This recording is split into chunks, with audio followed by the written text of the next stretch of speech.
यह देवप्रयाग संगम माँ गंगा का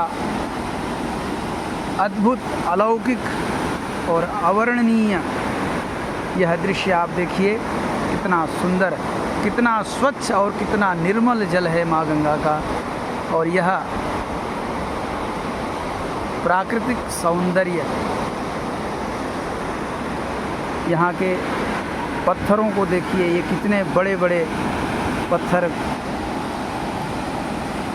यह पर्वतमालाएं अक्षुण्ण अनादिकाल से अपनी स्थिति को बनाए हुए हैं। यह आज अक्षय तृतीया के अवसर पर रिकॉर्ड किया जा रहा है। आप सभी दर्शनार्थियों के दर्शन लाभ हेतु सभी का सादर आभार।